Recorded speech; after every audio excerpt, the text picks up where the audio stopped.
Hey, so currently I'm out of my regular studio, which is my wife's craft room, and I'm in my mother-in-law's craft room because we're out of town for the week, and I still needed to get a video out.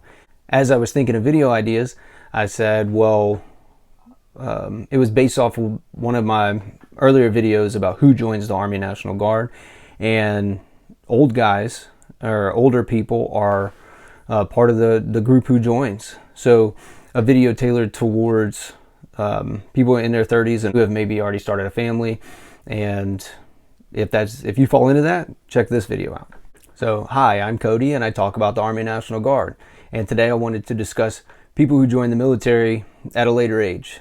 Maybe your life's already started, you have a career, you have a family, and you just wanted to serve. You know, there's different reasons people would want to join at a later age, but I figure we talk about some pros and cons and expectations, and see what you expect before you go into it. All right, so especially if you're joining at a later age in life, the first thing you need to consider is the time commitment. Just like every other soldier, you're going to need to attend basic training in AIT. So that's going to take you away from your family or your regular life for at least 14 weeks. Depending on your job, it could be way longer. And you need to be fit. You need to have maintained a good bit of physical fitness. If you're out of shape or way overweight, you got some work to do before you decide to join. Along with that fitness is you need to have minimum health issues.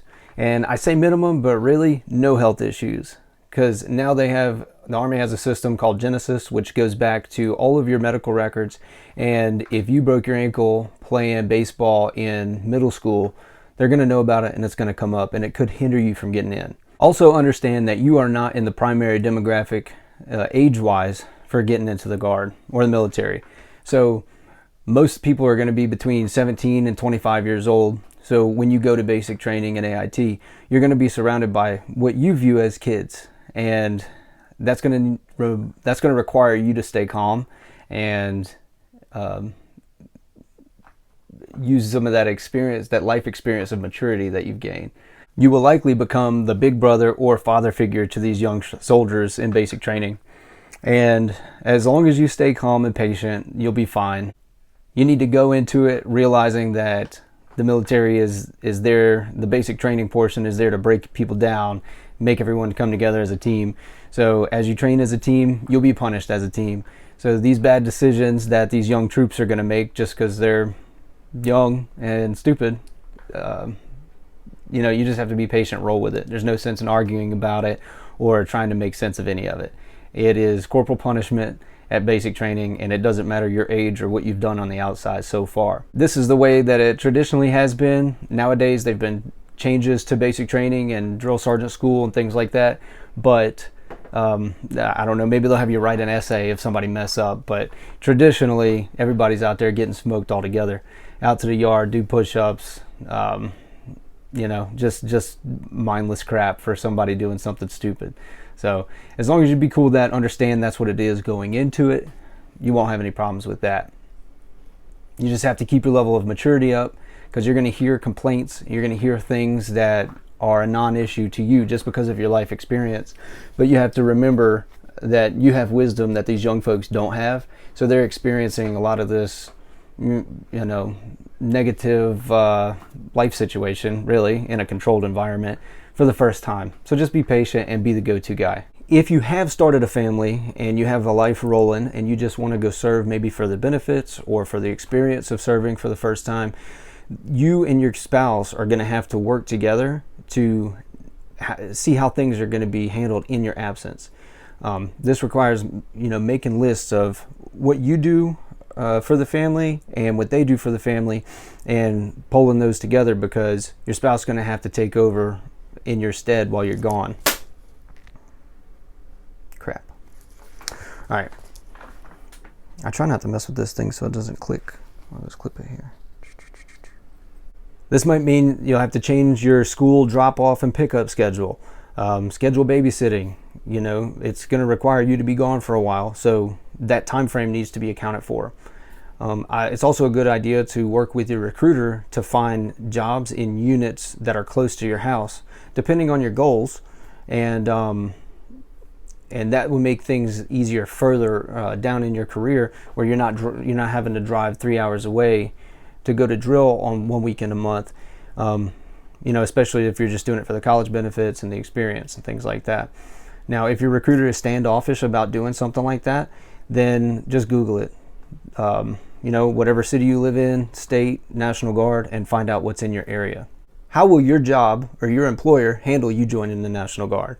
Well, service members are protected for employment reasons under the Uniformed Services Employment and Redeployment Rights Act, well, also called USERRA, because the Army and everybody in the government likes to take an acronym and throw it all together as one word. So when you hear USERRA, it's talking about reemploying troops or holding jobs. You may be well within your rights to go join the military, but your employer is going to be impacted by it. Now, while I was making this video, I knew about USERRA, and I knew that if you had to go on orders, you're already serving or something like that, and you had to go on orders to perform a duty, then your job would have to hold a position for you legally. They can't terminate you because you're going on duty. But I don't know what rights you have if you're employed somewhere, and let's say you're a very important person at your job, you're a high-ranking engineer or something like that, and then you up and want to join the National Guard. I don't know the termination rights that you have for your employer. But what I would say is common sense, best practice is, if you're thinking about taking the leap, join the National Guard, have a plan in place. You're old enough to do your research and watch videos like this and other ones that are out there and find out what the Guard is about. It is a time commitment up front, a major time commitment, and there's some training that happens throughout, and there's always the possibility of deploying, which is another time commitment. So be open with your employer about what you intend on doing and have a plan going into it. So again, I know USERRA protects soldiers who are in and protects their jobs on the civilian side, but I don't know about if you're already employed and you join the military. That seems to be a gray area for me that I haven't been able to research. So if you know the answer to that, drop it in the comments and I'll do some more research and make another video about it. The question at hand is, if I'm employed and I want to join the military, does my employer have to keep my job?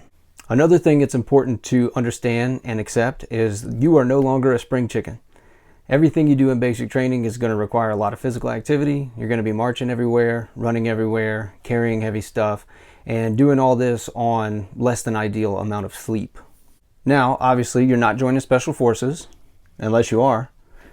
But understand that you're going to be tuckered out. So it's very important to go into basic training in pretty good shape. But also, don't let the movies shape your assumption of basic training. Some of them are very accurate, but you got to remember there's a lot of artistic liberties to make things exciting, right? It's not that hard. I would consider it like, I don't know, a couple weeks of doing local 5Ks and carrying things around with written tests in between. It's doable. So why are you wanting to join this late in the game? Is it because of the benefits? If so, that's fine. The benefits are good. And in the National Guard, you can't draw your retirement benefits until you're 60. So there's a plus side here to joining late in the game, because if you join the National Guard at 35 years old, you serve for 20 years, you'll be 55 when you get out. So you're that much closer to 60. As opposed to someone who joined when they're 18 years old, does 20 years, he'll retire at 38, and he still has to wait 22 years to draw his retirement benefit. So it's physically easier for that 18-year-old to knock out all the physical stuff up front, do his 20 years and retire, but he's waiting on the hook for a while to receive that retirement benefit. So these are just some surface level things you could consider if you're an older go-getter thinking about taking the plunge into the Army National Guard. You'll be able to leverage your life experience and wisdom to excel during your time in service. And hey, as long as you keep some ibuprofen around, you'll be good to go.